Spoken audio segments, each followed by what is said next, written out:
السلام عليكم، نتمنى تكونوا بخير وعلى خير. اليوم غادي نشوفوا لا كوريكسيون ديال واحد 3 ديال التمارين بلا méthode ديال la combinaison pour résoudre un système d'équations. Donc on va commencer par l'exercice A.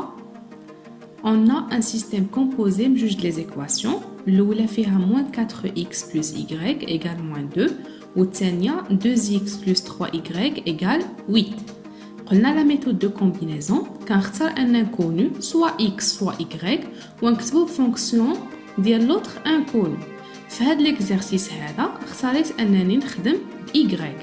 دونك عندي في ليكواسيون الاولى ناقص 4x زائد y تساوي ناقص 2 اللي سهله هي y تبقى في بلاصتها وندي ناقص 4x للطرف الاخر. دونك غادي تولي ليا y تساوي ناقص 2 زائد 4x وليكواسيون الثانيه ما كتبدلش كتبقى 2x زائد 3y تساوي 8. يمكن لكم تختاروا اي x ولا y تخدموا بها ولكن ديما شوفوا اللي سهل. انا هنا مثلا اختاريت y لحقاش ما غادي نقسم على حتى شي عدد ما غادي نضرب حتى شي عدد. اما لو كان اختارينا ناقص 4x مثلا كنت غادي ندي y للطرف الاخر وباش نحيد ناقص 4 من قدام x خاصني نقسم عليها. من بعد ما لقينا y هي ناقص 2 زائد 4x لا ميثود الثانيه بانني خاصني نجي ونعوضها في بلاصه ديال y في ليكواسيون الثانيه. يعني ليكواسيون الاولى ديال y تساوي ناقص 2 زائد 4x ما غاداش تبدل ليا ولكن ليكواسيون الثانيه ما تبقى ليش y غادي نعوضها بناقص 2 زائد 4x. اذا بعد ما كنعوض y غادي تولي لي ليكواسيون الثانيه هي 2x زائد 3 في عوض y غادي نكتب ناقص 2 زائد 4x ونشد القوس ديالي تساوي 8. اذا ديما ليكواسيون الاولى ما غاديش تبدل ليا ولكن ليكواسيون الثانيه غادي نحسب عادي.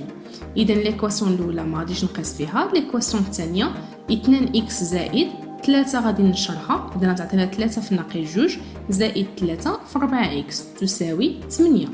غادي نحسب 2x زائد 3 في ناقص 2 هي ناقص 6 زائد 3 في 4x هي زائد 12x تساوي 8. هنا غادي نجمعوا لي زيكس بوحدهم. عندنا 2x زائد 12x هي 14x وناقص 6 غادي تبقى في بلاصتها.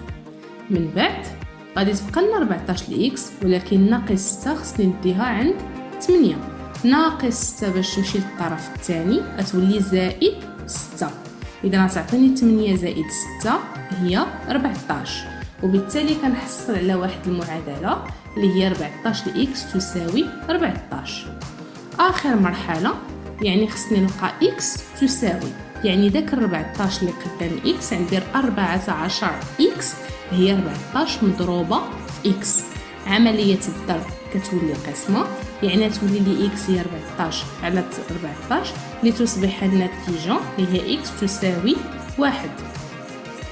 بما اننا لقينا x تساوي 1 شنو غنديرو غنعوضوا القيمه ديالها في المعادله اللي كنا لقينا في الاول. اذا كانت عندنا المعادله الاولى هي y تساوي ناقص 2 زائد 4x يعني x دابا غادي نعوضها بواحد اتولي المعادله هي y تساوي ناقص 2 زائد 4 في 1 وغادي نحسبو عادي. ناقص 2 زائد 4 في 1 هي ناقص 2 زائد 4 وغادي نجمع غادي تولي لي y هي 2 و x هي 1 ليصبح حل النظام ديالنا هو لو كوبل 1 2 et on écrit que le couple 1-2 est la solution du système. Maintenant dans le deuxième exercice كان عندنا un système d'équation فيه 7x زائد 3y تساوي 25 والإيكواسيون الثانية 4x زائد y تساوي 10. Donc on va suivre les mêmes étapes اللي خدمنا التمرين A. Premièrement غادي نكتب y en fonction de x صافي. دونك هنايا كيف ما كنلاحظوا ما عندناش y بوحدها ولكن عندي 3y يعني من بعد نحتاجوا لعمليه القسمه. اول حاجه غادي ندي 7x للطرف الاخر غتولي لي 3y تساوي 25 ناقص 7x وكيف ما اتفقنا المعادله الثانيه ما كنبقيش فيها في هذه المرحله الاولى، كتبقى كيف ما هي كيف ما كتشوفوا معايا في الصوره. من بعد عندنا 3 إيكغيك. باش نتخلص من داك 3 خاصني نقسم عليها في الطرف الاخر لكي تصبح المعادله على شكل إيكغيك هي 25 ناقص 7 إكس الكل مقسوم على 3. دابا غادي نفرق داك القسمه باش ما نخليهاش في سطر واحد. غادي تولي لي هي إيكغيك تساوي 25 على 3 ناقص 7 إكس على 3. بعد ما لقينا إيكغيك اللي هي 25 على 3 ناقص 7 إكس على 3، قلنا لا دوزيام إيتاب كنشد إيكغيك وكنعوضها بهاد القيمة اللي لقيت، يعني في عوض 4 إكس زائد إيكغيك تساوي 10 أتولي المعادلة هي 4 إكس زائد 25 على 3 ناقص 7 إكس على 3 تساوي 10. منين عوضنا دابا الإيكغيك غادي نحسب، يعني غادي نجمع الإكس في الطرف الأول و25 على 3 غادي نديها للطرف الثاني عند 10.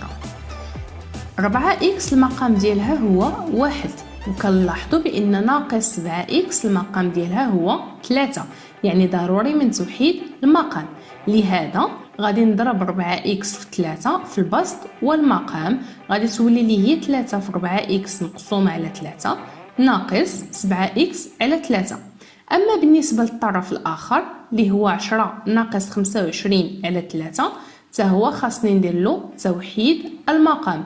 المقام الموحد هو 3، يعني غادي نضرب 10 في 3 ونقسم على 3 لكي تصبح المعادلة على شكل 12 إكس على 3 ناقص 7 إكس على 3 تساوي 3 في 10 على 3 ناقص 25 على 3. هنا إذن غادي يسهل عليا أنني نحسب. إذن بعد ما وحدنا المقام 12 إكس ناقص 7 إكس الكل على 3 غادي تعطيني هي 5 إكس، والطرف الآخر غادي يولي لي هو 30 على 3 ناقص 25 على 3 هي 5 على 3. دونك المعادلة 5 إكس على 3 تساوي 5 على 3. كنلاحظ بأن عندي عدد كسري اللي هو 5 على 3، باش نديه للطرف الآخر خاصني نضرب في المقلوب ديالو، والمقلوب 5 على 3 كتولي هي 3 على 5. très bien. دونك x إيكال 5 على 3 في 3 على 5. كنلاحظ بأن كلشي غادي تختزل لتصبح x هي 1. وأخيرا في المرحلة الثالثة بما أننا لقينا x هي 1 يكفي أنني ناخذ القيمة ديالها ونعوضها في y، يعني y تساوي 25 على 3 ناقص 7 x على 3. فعوض x غادي ندير 7 في 1 أتولي لي 25 على 3 ناقص 7 في 1 على 3 اللي هي 25 على 3 ناقص 7 على 3. عندي المقام هنايا موحد، 25 ناقص 7 هي 18 و18 على 3 أتعطيني y تساوي 6. أما x لقيناها في المرحلة السابقة هي 1. On dit bien sûr que le couple 1, 6 est la solution du système. بالنسبة للإكزرسيس سي عندنا ان سيستيم ديكواسيون كيف ما كتلاحظوا، الأعداد وكذلك لي زانكونو ديالنا x و y كلهم مكتوبين في الطرف الأول، يعني الطرف الثاني عندي فيه صفر. مي كيكون عندي لي زيكواسيون ديالي مكتوبين بهذه الطريقة هذه، أول حاجة غادي نكتب يا إما x يا إما y en fonction de l'autre inconnu وندي كلشي للطرف الآخر. إذا برومييرمون هنايا في l'exercice A و B خدمت لكم ب y en fonction de x، هنا غادي نبدل لا ميثود on va écrire x en fonction de y. دونك يعني غادي نخلي x في بلاصتها والحاجه اللي فيها الاي والاعداد يمشيو للطرف الاخر. غتولي لي ليكواسيون ديالي الاولى 2x بقات لي في بلاصتها والطرف الاخر يولي فيه هو ناقص 3y زائد 180. اما المعادله الثانيه كيف ما اتفقنا ما كنقيسوش فيها في هذه المرحله الاولى. من بعد خاصني نلقى x تساوي، كنلاحظ بان عندي هنايا جوج x يعني 2 في x، عمليه الضرب كيف ما حفظناها غتولي هي عمليه قسمه، يعني الطرف الاخر خاصني نقسم على 2. غتولي لي x هي ناقص 3 إيكغيك زائد 180 كلشي مقسوم على جوج. وباش نسهل الحساب ديالي داك القسمة كنفرقها على الجهة الأولى هي ناقص 3 إيكغيك على جوج غادي تجيب وحدها زائد 180 على جوج. كنلاحظ بأن 180 على جوج قابلة للاختزال اللي غتعطيني 90، وبالتالي x تساوي ناقص 3 على جوج y زائد 90. أما المعادلة الثانية كتبقى كيف ما هي 5x ناقص 4y زائد 10. الحالة الثانية كيف ما اعتدنا أننا نخدمو بها، من بعد ما لقينا x هي ناقص 3 على جوج y زائد 90 كتجي المرحلة ديال التعويض في المعادلة الثانية بطبيعة الحال، يعني في بلاصة x غادي نعوضها بناقص 3 على جوج y زائد 90. أتولي المعادلة الثانية هي 5 مضروبة، كنحل الأقواس لحقاش ما عنديش غير حاجة وحدة، ناقص 3 على جوج y زائد 90 ناقص 4 y زائد 10 يساوي 0. من بعد غادي نشر، أتولي لي 5 في ناقص 3 على جوج y زائد 5 في 90 ناقص 4 y زائد 10 تساوي 0. يعني كنحسب بطريقة عادية. موراها غادي نحسب، أتعطيني 5 في ناقص 3 هي ناقص 15 على جوج y زائد 5 في 90 هي 450 ناقص 4 y زائد 10 تساوي 0. يعني كنحسب عادي. بعد ما حسبنا خاصني نجمع لي زيكغيك بوحدهم وكنجمعوا الاعداد بوحديتها. كانت عندنا 450 زائد 10 غتولي هي 500. بالنسبه للايكغيك غادي ندير توحيد المقام، يعني الطرف الاول ناقص 15 على جوج ايكغيك المقام ديالها هي 2، غادي نوحدو للأربعة، غادي نضرب البسط والمقام في جوج، أتولي لي هي ناقص جوج في 4 على جوج إيكغيك زائد 500 تساوي 0. هكذا غيسهل عليا الحساب. أتولي المعادلة ديالي هي ناقص 15 على جوج إيكغيك ناقص 8 على جوج إيكغيك، وبالنسبة للعدد 500 غنديه للطرف الآخر غيولي لي ناقص 500.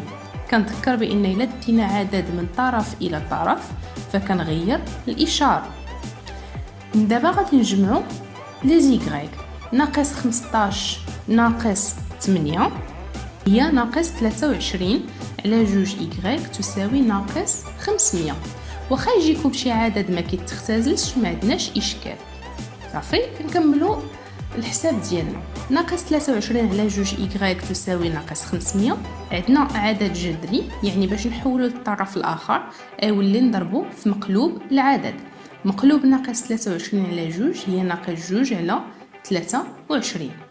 كتمشي لنا الناقص في الناقص، يعني جداء عددين سالبين هو عدد موجب.